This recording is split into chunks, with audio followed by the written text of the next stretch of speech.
गुरु और शिष्य का संबंध बहुत नितांत प्रेम का संबंध है। गुरु और शिष्य का संबंध नितांत पर्सनल संबंध है।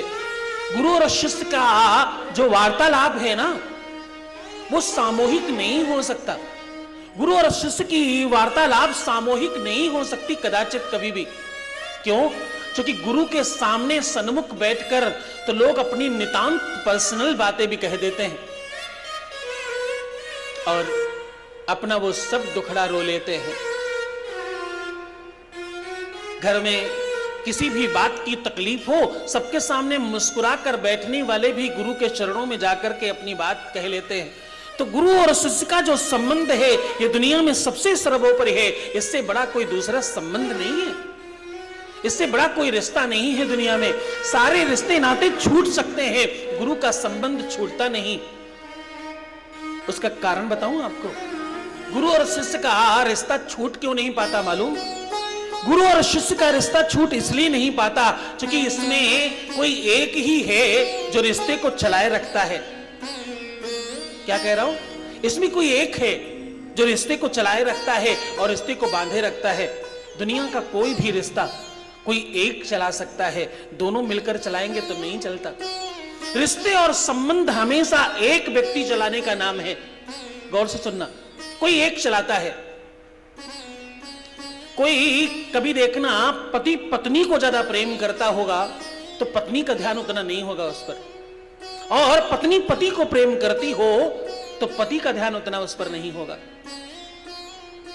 कभी कोई प्रेमिका प्रेमी को अधिक प्रेम करती हो तो गौर से सुनना, ध्यान से सुनना, हो सकता है तुम्हारे जीवन की कोई बात निकलकर सामने आ जाए। गंभीरता से समझना, कभी कोई प्रेमिका तुम्हें अधिक प्रेम करती हो तो उस प्रेमिका को समझना चाहिए कि प्रेमी कम प्रेम करता होगा, क्योंकि ये वन वे ट्रैफिक है। एक तरफ से ये रिश्ता चलाया जाता है, एक कोई चला रहा होता है और दूसरा उसका निर्वहन कर रहा होता है। इसके पीछे एक और कारण है, क्योंकि आजकल रिश्ते थोड़े स्वार्थ पर हैं। क्या है? आजकल रिश्ते थोड़े स्वार्थ पर हैं। मुझे बिल्कुल क्षमा करना, मैं एक महत्वपूर्ण बात कहने जा रहा हूं। अधिकतर लोगों को मैं शर्मा के कह रहा हूं, तुम बिल्कुल ऐसा न समझना कि मेरी आंखें खुली, मैं शर्मा नहीं रहा।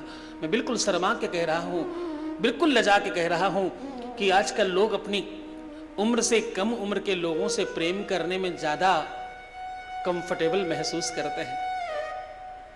इस कारण से कोई एक प्रेम करता, दूसरा नहीं करता।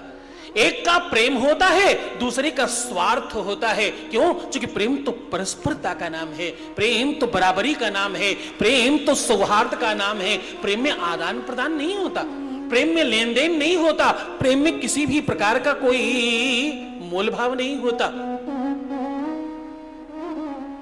एक संत भगवान के मंदिर में जाकर खड़े हुए और बोले, देखो मैं तुम्हारी रोज पूजन करता हूं, रोज पूजा करता हूं और तुम्हारा आराधन करता हूं। हाथ जोड़कर बोले। तो सामने से जवाब आया भगवान का कि मांग लो, तुम क्या मांगना चाहते हो? तो संत रोने लगे और रोकर उन्होंने एक बात कही। बोले, भगवान मैं तुमसे प्रेम करता हूं और प्रेम में आदान प्रदान, ये मांग और जांच, ये अच्छी नहीं है। बोले, मैं अगर मांगू तुझे, क्या मैं अगर मांगू तुझे हरगिज न देना कुछ मुझे। क्या?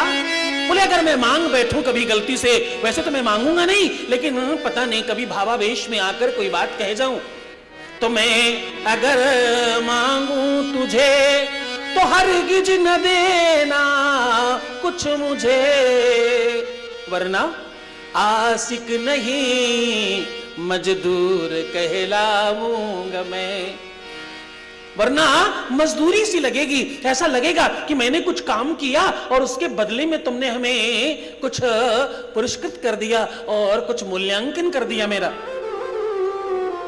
मांग जांच नहीं होती, इसमें ही तो परस्परता होती है। बोले, सखी पतंग जलता है लेकिन संग संग दीपक जलता है। और भैया दोनों ओर प्रेम पलता है, परस्परता होनी चाहिए और दोनों ओर बराबर बराबर की आग लगी होनी चाहिए, उसको प्रेम कहते हैं। इसलिए गुरु और शिष्य का जो संबंध है वो बिल्कुल परस्पर है।